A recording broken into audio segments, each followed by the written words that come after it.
Let me also emphasize that Lebanon and the end of the war in Lebanon are an inseparable part of the war-ending understanding. We have demonstrated in the past that we are determined on this issue.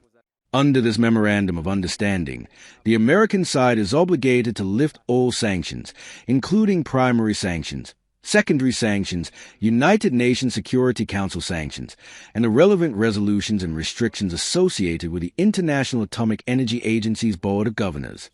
Mr. President, does the deal involve any sanctions relief for Iran? When would that go into effect? No, it doesn't. Well, they have to. It's really a behavioral thing. If they do what they're supposed to do, that starts taking effect. As Donald Trump races to sell his version of peace, is Iran in fact demanding a full sanctions surrender, insisting that every layer of economic pressure be rolled back before the deal is real? Is this agreement turning into a face-saver for Trump while Tehran quietly sets the real terms? From sanctions relief to Lebanon and who controls Hormuz. When Iran's spokesman says all sanctions must go, is he drawing an iron line that leaves Washington with far less room to spin this as a narrow or symbolic concession? As Trump claims victory, Tehran calmly reminds everyone that Lebanon ceasefire or no deal remains the core condition, making clear this is not just about nukes on paper. Let me also emphasize that Lebanon and the end of the war in Lebanon are an inseparable part of the war-ending understanding. We have demonstrated in the past that we are determined on this issue. Ending the war and achieving a ceasefire in Lebanon was part of the April 8 ceasefire agreement, and we proved in practice that we were serious about it. Under this Memorandum of Understanding, the American side is obligated to lift all sanctions, including primary sanctions, secondary sanctions, United Nations Security Council sanctions, and the relevant resolutions and restrictions associated with the International Atomic Energy Agency's Board of Governors. Alongside issues related to the nuclear file, these are among the topics that will be discussed following the signing of the Memorandum of Understanding, with the goal of reaching further understandings within a period of 60 days. This forms the main foundation of the economic provisions contained in the memorandum. Iran is tasked with taking the necessary measures in cooperation with the other coastal state, namely Oman, and in consultation with other stakeholders, because our fundamental objective is to ensure that navigation through the Strait of Hormuz takes place safely and securely, for a specified period of time, and in accordance with the actions of the other side. We will be responsible for arranging and guaranteeing safe transit through the Strait of Hormuz. The nuclear issue itself is clear in terms of the aspect that will be discussed. These include enrichment, regarding which our rights and obligations are fully defined as a member of the Treaty on the Non-Proliferation of Nuclear Weapons, as well as the issue of stockpiles of highly enriched uranium, where the relevant framework is likewise clear. These are the two subjects that are to be discussed during that period. I wanted to say, to commend President Trump for the celebration yesterday and to welcome President Trump and his ministers and his team for being here in Evian for the G7. I think yesterday was signed a very important agreement, a peace deal with Iran. And it's a very important one because first it will fix the nuclear issue. And it's a very important matter for peace for the whole world. And it will reopen Hormuz. It will provide peace in Lebanon. And so we are ready to take our fair share of the burden and be part of the commitment of the international community in order to support this deal. And we will discuss about that together and with colleagues later on. But it's a very important step towards peace, but as well for the global economy. We will have the occasion to discuss about the war in Ukraine in order to re-engage together and negotiate a good and solid peace and sustainable peace. And President Zelensky will be with us as well tomorrow.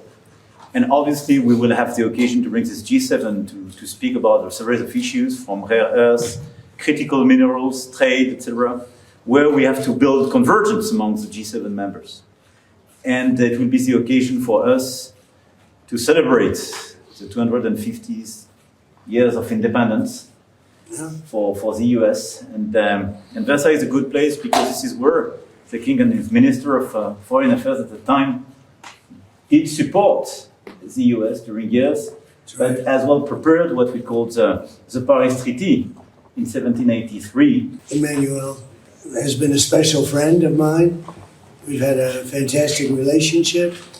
We've worked on many deals together. I'm very happy to say the deal's all signed. and the strait is already partially opened. As you know, they're doing a little hunting for a couple of mines that they've already found. But it's essentially ships are starting to go out now. On Friday, it'll be completely opened. We got along very well with Iran. It's a different set of leaders. As you know, the first set is gone, the second set is gone, and we found the third set to be very smart, strong, very smart, but we ended up making a deal. I felt badly that we had to go back on the attack for 2 nights, and I thought a third, but we made it before that happened. But I think a lot of great things are going to happen in the Middle East right now, and very importantly, the oil is plummeting down, and the stock market is shooting up like a rocket.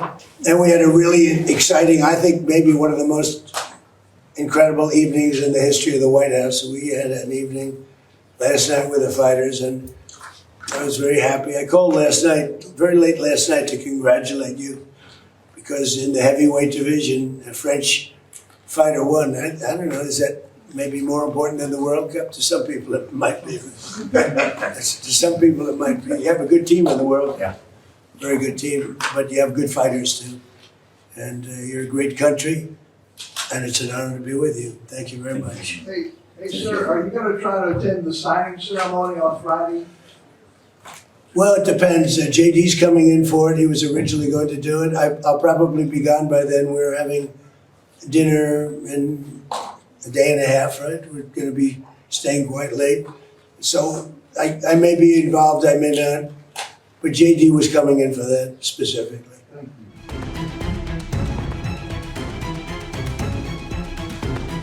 Israel is openly defying Trump's agreement with Iran and has vowed to continue military operations across Lebanon. Israeli forces are reportedly set to maintain ground raids in southern Lebanon despite growing international pressure. Lebanese media outlets reported 2 Israeli airstrikes just hours after the U.S. Iran Memorandum of Understanding was announced. According to reports, Mojtaba was targeted while a separate drone strike hit areas around Kfar Tebnit. Heavy bombardment was also reported in Nabati, Kfar Reman, and several other towns across southern Lebanon. In southern Lebanon, the Israel Defense Forces reportedly rained down missiles and drone strikes on multiple locations. Lebanese authorities have reportedly urged residents to avoid returning to their villages amid the deteriorating security situation.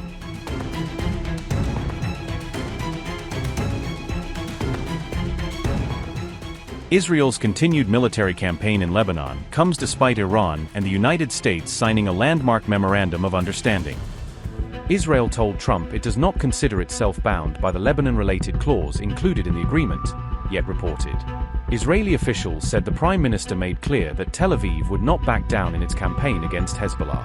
Netanyahu also told Trump that Israel would not withdraw from its current military positions inside Lebanon.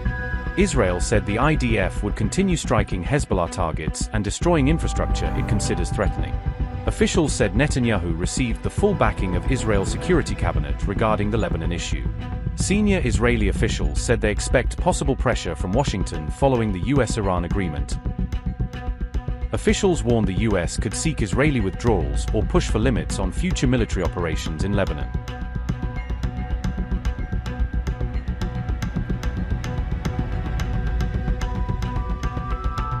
Trump told the New York Times that Prime Minister Benjamin Netanyahu is a very difficult guy to deal with.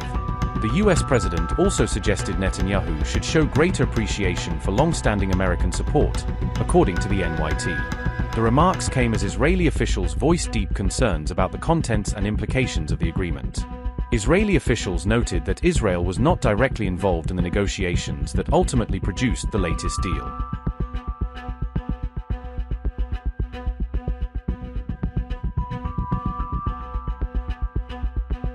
Amid the growing rift, Iran's foreign ministry condemned an Israeli strike on Beirut's southern suburbs. Tehran said the attack violated Lebanon's sovereignty and breached the ceasefire understanding reached in April. Iran also accused the United States of bearing responsibility for Israel's actions and continued military operations. The foreign ministry said Tehran retains the right to take all necessary self-defense measures under international law. Ahead of the agreement, Israeli Defense Minister Israel Katz delivered a message of defiance that appeared aimed at Trump. Katz declared that Israel would not withdraw from territories seized during its operations in Lebanon. The Israeli minister also vowed retaliation if Iran responds to Israel's continuing offensive activities in Lebanon. Katz was responding to Trump's public criticism of Israel over its ongoing strikes inside Lebanese territory. The Israel defense minister said, and I quote, "Israel will not withdraw from the security zones in Lebanon, Syria, and Gaza. The IDF will continue to defend our borders and our citizens. From the peak of Mount Hermon, the mountains of Lebanon, the areas of our land in the Samaria region, and most of the territory of Gaza. Against the threats posed by jihadist forces and organizations, as a central lesson from the events of October 7th. The IDF will not withdraw from the terrorist camps in northern Samaria, which have been evacuated of residents. And if necessary, the operation will be expanded to additional terrorist camps. Our security doctrine is sharp and clear. We act against both near and distant threats and strive for decisive outcomes rather than compromises and concessions. Much is at stake in this period, and we are determined to continue leading a firm security policy that will prevent harm to our security achievements and will not endanger our ability to fight against the Shiite axis of evil led by Iran and the Sunni axis of evil led by the Muslim Brotherhood." End quote. While that was unfolding, Finance Minister Bezalel Smotrich claimed the U.S. Iran Memorandum of Understanding was bad for Israel and the entire free world. Smotrich said, and I quote, "The agreement with Iran is bad for Israel and for the entire free world. Period. The joint campaign had many achievements in weakening Iran, and they will not go to waste. We will have to continue the campaign to topple the regime ourselves and in creative ways, and ensure that Iran will never have nuclear weapons. None of the candidates who see themselves as fit for the premiership would withstand even 10% of the pressure currently being applied to the Israeli government, and especially to the one at its head. In Lebanon, we will be tested. This is our war, our fighters, and the immediate security of our northern residents. I will continue to act so that we continue to stand firm on ours and allow the IDF full freedom of action to continue pushing Hezbollah away." End quote.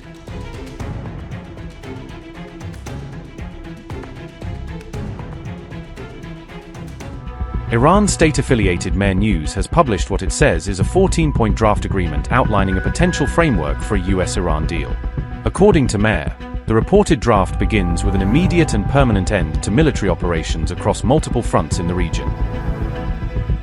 The United States would pledge not to interfere in Iran's internal affairs under the reported framework. Washington would formally recognize and respect the sovereignty of the Islamic Republic. The U.S. would lift its maritime blockade measures within 30 days of the agreement taking effect. American forces deployed around Iran's periphery would be withdrawn as part of the proposed arrangement. The Strait of Hormuz would reopen under security and transit arrangements coordinated by Iran. The draft also reportedly includes the release of $24 billion in frozen Iranian funds. These assets would be unlocked during a 60-day negotiation and implementation period. Half of the funds would reportedly become available to Tehran before formal talks begin. The reported concessions would represent a major economic lifeline for sanctions-hit Iran if implemented. The leak surfaced shortly after Donald Trump announced on June 14 that a U.S.-Iran agreement had been completed.